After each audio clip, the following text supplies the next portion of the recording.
ظاہری طور پر مدرسہ یا مکتب میں جا کے یا پھر ان مدرسے اور مکتب میں پہنچنے سے بیشتر خداوند قدوس نے اس پر اتنا فضل فرما دیا کہ علوم کو، علم کو صرف نہیں، علوم کو ان کے سامنے اس طرح کھول دیا جس طرح میں مائک پہ بول رہا ہوں، سب کے چہرے کو اپنی نظروں سے دیکھ رہا ہوں، اسی طرح وہ علوم کو دیکھ سبحان اللہ، علم کو نہیں، علوم کو، ایک مائک نہیں، مائکوں کو، ایک مائک نہیں ہوا، جی اب بہت سارے مائک ہیں، جی جی، اس طرح روشن ہو گیا۔ تو عزیز دوستو بزرگوں، آپ جس ہستی کے عرص پہ آئے ہیں وہ عظیم ہستیاں ایسی ہیں کہ پہلے علم دین کے نور سے اپنے سینے کو مزین کیا، سبحان اللہ، اپنے سبحان سینے اللہ، کو آرستہ و پیرستہ کیا، تب جا کر کے پھر مصطفیٰ کی سنتوں پر کما حق ہو عمل کی۔ سبحان اللہ، جس سبحان طرح اللہ، آپ نے مجھ سے پیشتر علماء حضرات کی زبانی صوفی ملت و یوسف ملت کی کرامتوں کو سماعت کیے، ان کے تعریف و توصیف کو سنے۔ عزیز دوست بزرگوں، میں کہنا چاہوں گا کہ صوفی ملت کے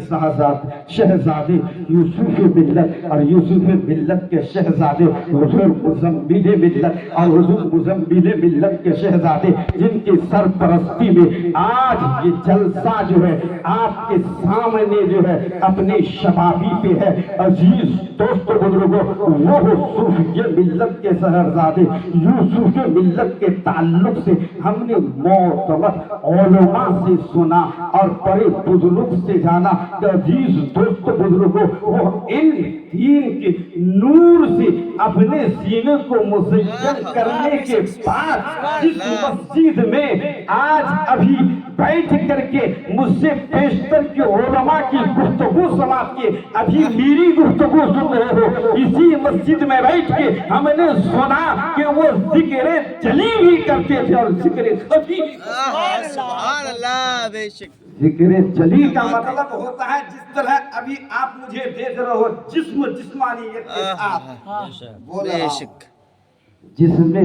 ذکر خفی کا مطلب ہے جی، بندہ موجود نہیں، ذکر ہو رہا۔ سبحان اللہ، سبحان اللہ، بے یوسف ملت ایسی عظیم ہستی کو کہتے ہیں، شک، اس عظیم ہستی کے شہزادے کا نام حضور مزمل ملت ہے، نبیرے کا نام حضور خالد ملت ہے۔ عزیز دوست بزرگوں، میں آپ کو اور آگے چلوں تو ذہن کو حاضر رکھیں، اب یہ ان کی اولادیں ہیں، کہاں سے؟ آقائے نعمت قاسم کنز حکمت حضور احمدی مصطفیٰ محمد مصطفیٰ روحی فدا سرور انبیاء صلی اللہ تعالی علیہ الصلوۃ والتسلیم تک ان کا نسب پہنچتا ہے، یعنی یہ سید ہے تو نجیب الطرفین ہے، سرکار خواجہ غریب نواز تک ان کا نسب پہنچتا ہے، سرکار حضور غوث اعظم تک پہنچتا ہے، یہ نجیب الطرفین ہے، یہ سید ہے۔ عزیز دوست بزرگوں، تو میں آپ کو بتانا چاہوں گا تو یہ اولاد کن کی ہوئی؟ نبی کی ہوئی۔ اب اولاد کے بارے میں آپ کو بتاؤں، اگر ماما اجازت ہو تو میں ان چند باتوں کو بتا دوں۔ اولاد کی 3 قسمیں ہیں، اس 3 قسموں کو سماعت کر لیں، اسی علم نور کے تعلق سے میں صرف بتا دوں۔ کہتے ہیں ایک اولاد ہے اولاد پوت، ایک اولاد ہے اولاد کپوت، ایک اولاد ہے